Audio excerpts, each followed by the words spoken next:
Right, let's get this battle started. I'm definitely not expecting much in terms of strategy and tactics. Still, depending on how the game pulls this off, this could be awesome in its own right.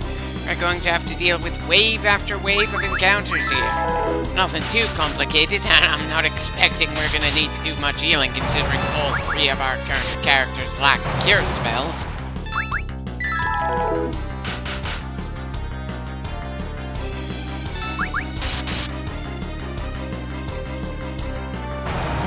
Bit disappointed that Captain didn't keep on fighting, but I suppose it's fair enough to want to pull back when the rest of your squad is dead. And it's not like it's the first time we've seen a Captain do that either. Also, I was kind of expecting the bombing run to come before any of the ground assaults, not after their first wave got pushed back. But again, it's not like we really have any answers for the airships down here. Don't worry, Yang, I'm very much used to being outnumbered.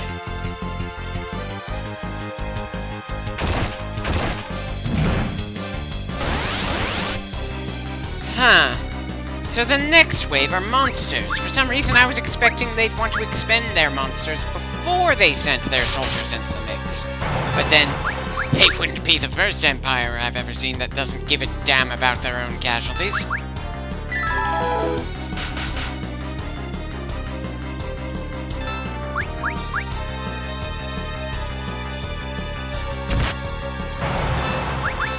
If I was bothering to keep track of who got what kill in this game, then that goblin certainly would go to Edward, along with the Leshy lady here. That bard is certainly pulling his own weight, that's for sure, though it doesn't look like the Nameless monks are doing all that well around us at the moment. I kind of feel like our team should just hold a choke point while the Nameless allies pull back further in. But again, I was not expecting much in terms of tactics in this battle in the first place. We're just here to brawl.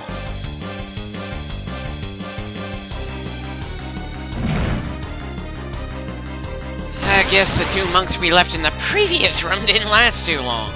And we're back to fighting against basic soldiers instead of monsters for some reason.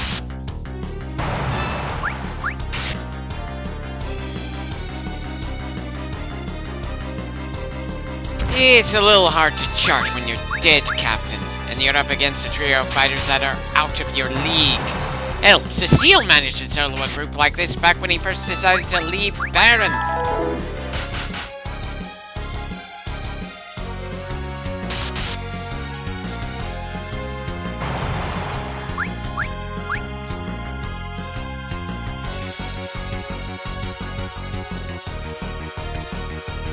Part of me can't help feeling we're giving ground a bit too easily here.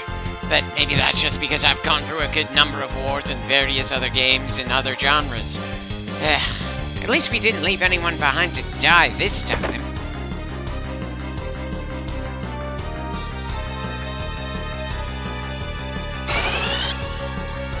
Wait, what happened to the second monk that pulled back from that room with us?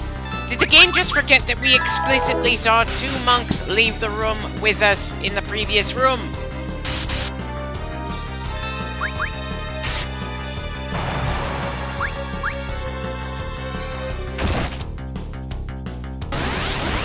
Yang, you're letting yourself get pushed back way too far, way too fast. The enemy is most concerned with the crystal behind us. Stop letting them get closer to it. Pick some ground to stand in, and just take wave after wave of the bastards to delay them. I'm not asking for something along the lines of the defense of Helm's Deep here, but I'm just not all that sure about the priorities of our heroes in this major battle.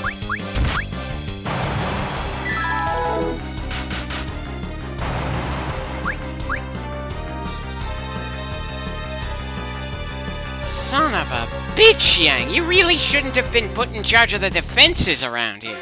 I know I'm supposed to be annoyed that Edward fell and needs rescuing when we're trying to pull back, but I'm too busy thinking Yang's not got the head needed for defending a castle. We don't need to run back at this point. We are still kicking copious amounts of ass. Again, I get the game's engine is pretty limited and there's only so much they could do to make this battle move along. Still, I'd like more of a sense that the enemy was overwhelming or outmaneuvering the heroes, instead of us just giving ground and letting the unnamed characters get killed or just disappear.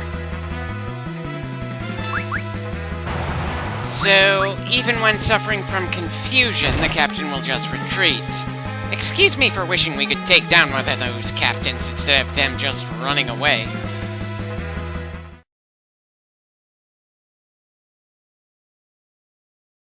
Cecile, I don't think this is gonna go the way you hope. We're a bit beyond the eve of battle here. The castle has been under attack for about 5 minutes now.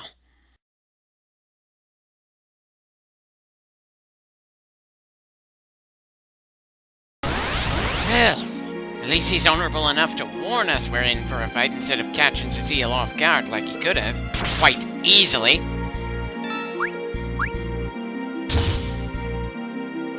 Okay, why is this screen only calling him a dragoon here? We damn well know it's Kain, and I'm not too sure we should go on the offensive when he's got that jump attack. I'm not sure we'll have the right timing for it.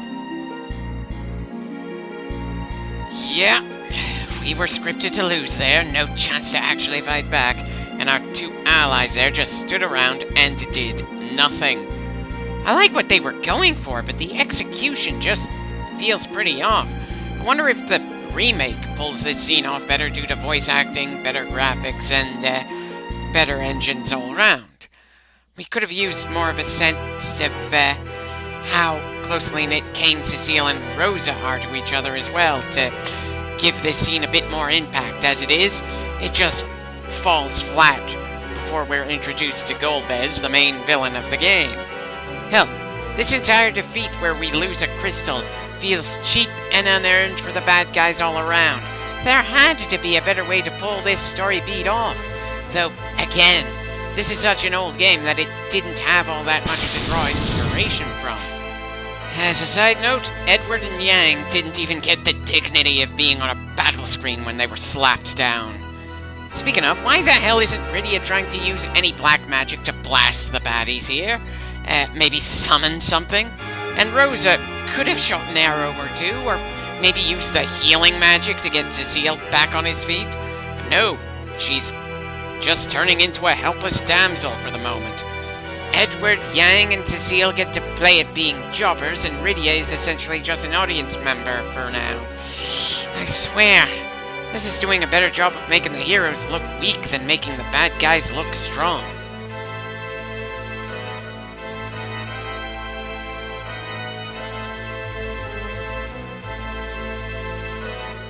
Oh, luck had nothing to do with it. The script was so strict what had to happen here that it felt like all the fighting we did was completely pointless. Hopefully that won't be the case with the final crystal as well. Oh, now someone uses healing magic when the bad guys have already left and there's no fighting left to do. What was stopping Rydia or Rosa from doing that earlier? And why are we treating Rosa leaving the party on the same level as losing a crystal that's supposed to maintain the energies needed for the entire planet? Again, I'd probably give more of a damn about her if the game gave me a reason to feel personally invested, but the character writing in this game is just not that good, and it's kind of hamstringing the otherwise pretty solid broad-stroke story beats of the game. It's actually pretty forgivable for a game this old, but not really ignorable.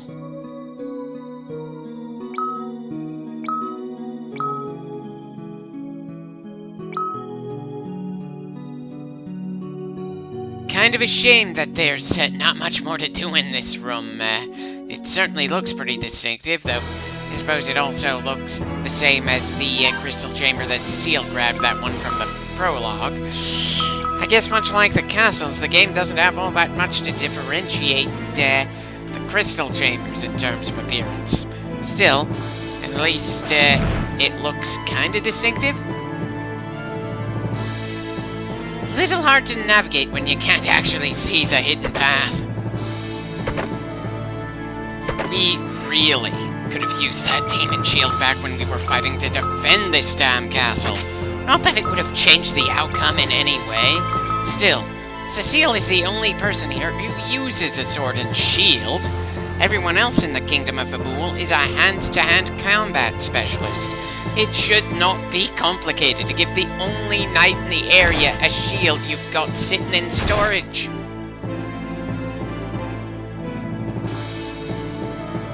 Whew. Good thing we didn't have another tragedy of a loved one dying. I was worried the writers would be the types to overplay that hand.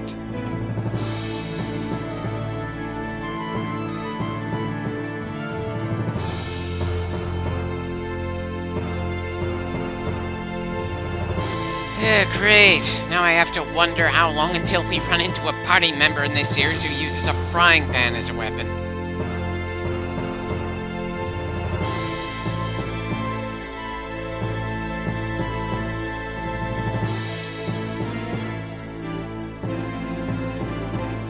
I'm not entirely convinced they can control them, at least not give them complicated orders.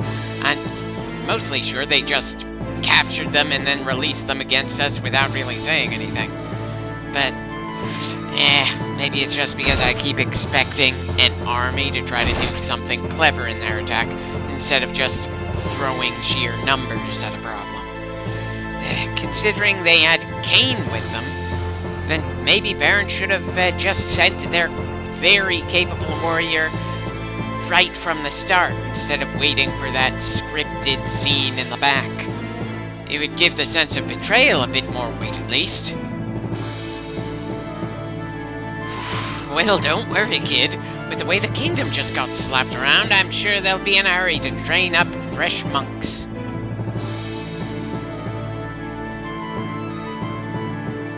I'm sorry to say, I've seen a lot more brutal attacks over the years. I'm also pretty disappointed that the castle wasn't cosmetically damaged in the least, considering how wrecked Dame Cian was after their mostly off-screen attack.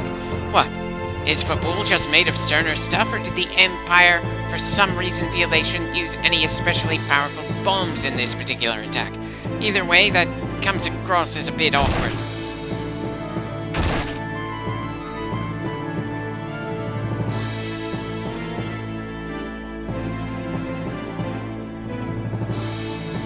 I would have preferred if we had some sense that these guys were fighting smart instead of just mindlessly brawling against superior numbers. Not that we really got to see anything that felt like fighting in that battle. Anyway, let's start emptying out our bag for the moment. I don't know how close we are to having it full, but I'd rather not risk that ever happening as we keep pushing forward.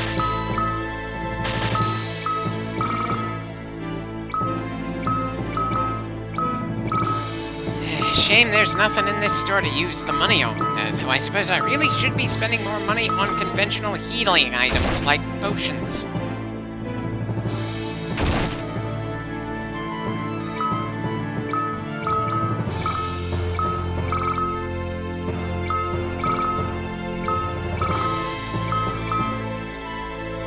Apparently I'm not gonna make that smart decision. I guess I just haven't paid for that bit of arrogance so far, but it's definitely something I need to keep in mind for other Final Fantasy games. Hell, it's something to keep in mind for various role-player games in general. That's our big plan! Steal an airship! Shouldn't we at the very least send some kind of message to whoever happens to be the guardian of the final crystal? I mean, they've already taken 3 out of 4. Sure, Baron's air power is quite the advantage when there aren't any other aircraft in the world, but we didn't lose the crystal because of the enemy's airstrikes. We lost it because we kept pulling back from room to room, and in the final room they sent 2 named characters at us. 2 characters that we weren't even given the illusion of being able to beat in a fight.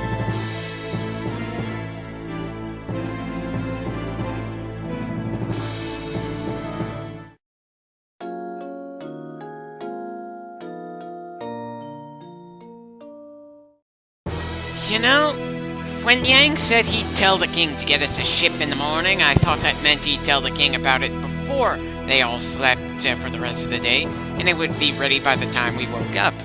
Not that we'd all collectively ask the moment we woke up, and the king would have one ready for us instantly. Kind of weird there. As a side note, not really sure what was with the can darkness slay evil line there. I haven't really gotten the sense that Cecile is being in any way corrupted by his power. And since Cecile is the only Dark Knight we ever get to meet in this game, there's no way to tell how the rest of the world really views that style of knight. Ah well, at least we aren't dropping the overall plot of the bad guys trying to grab the cosmetically powerful artifacts because Rosa is in trouble. Though that does kind of raise the question of why the hell Rosa had to be kidnapped there. It's not like Riddy or Edward had anything to really contribute in the conversations we've had since that defeat, so we wouldn't make things more cumbersome with her here. We also didn't have her in our party for all that long either, and I very much like having a white mage along.